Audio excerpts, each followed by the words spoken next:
Hi there, my name is Zihan.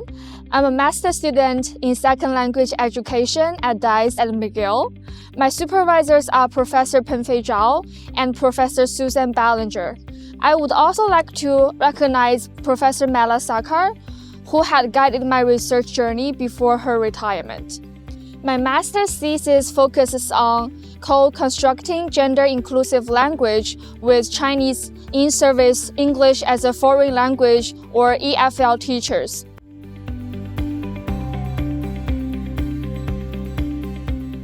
Gender-inclusive language, sometimes also referred to as gender-neutral and gender-fair language, refers to making linguistic choices that represents all gender and avoiding gender stereotypes in relation to cultural identities.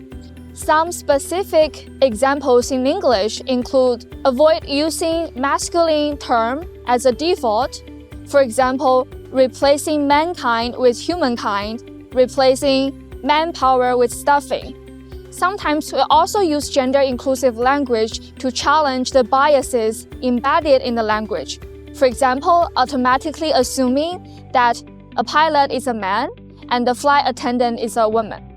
The practice is becoming a standard in many formal English-speaking contexts, such as academic, legal, and institutional contexts. Yet, research shows that this language practice is largely absent in EFL classrooms. My personal experience also speaks exactly to this absence. During my first week as a graduate student here at McGill, I encountered some peers sharing their personal pronouns. I heard a peer said, "My pronouns are they, them," and everyone else just naturally nodded. Meanwhile, I felt so anxious and confused because this language practice has never been reflected in any language classroom I'm in.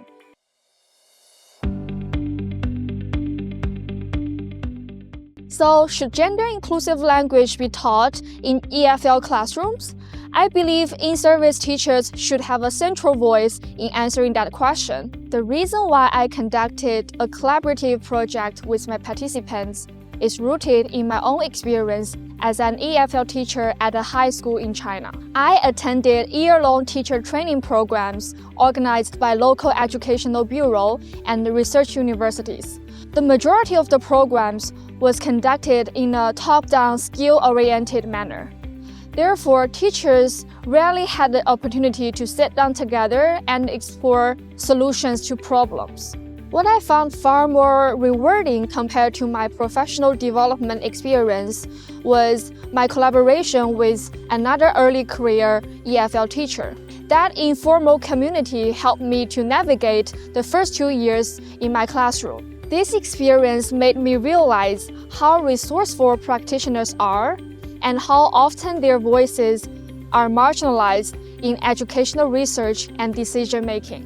So rather than simply introducing the new concept, gender-inclusive language, and imposing it on teachers, I wanted to create a collaborative and safe space. I believe this kind of approach can challenge the hierarchy in knowledge production and center teachers' voice in educational inquiry.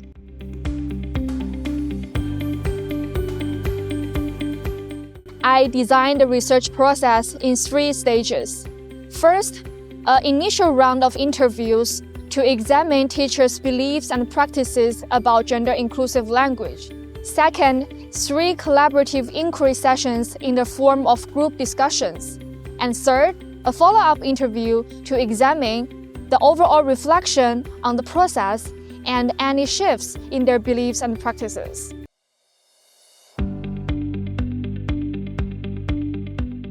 The results are generally encouraging, but they also reveal tensions. By comparing the initial interviews and the follow-up interviews, I found that all 3 participants recognized the importance of integrating gender-inclusive language in their classroom, although with varying degree of explicitness when it is implemented. One participant showed a clear shift in perspective. Before the collaborative sessions, she questioned whether gender-inclusive language alone can help improve gender equality.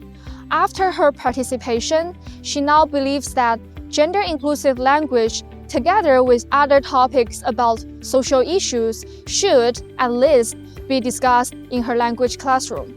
She expressed a strong desire to go beyond the linguistic form and address the deeper social issues and power dynamics through language teaching.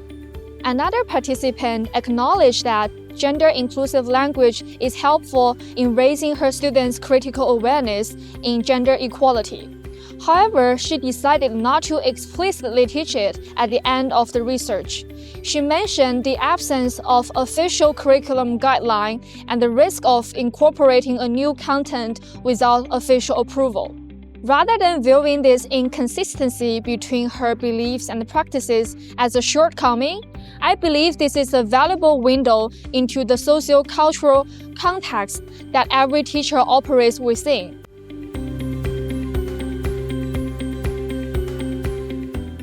This research is timely. The debate on gender-inclusive language is very much ongoing. As I mentioned earlier, gender-inclusive language has become standard in many formal contexts. However, there is also huge pushback. A recent example is that Quebec government decided to ban gender-inclusive writing in French in their official correspondence. For example, they argued that the French inclusive pronoun "el" causes confusion and challenges the grammatical integrity.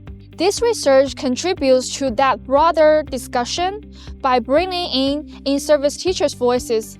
It creates spaces for teachers and practitioners to explore topics that are rarely addressed in formal teacher training.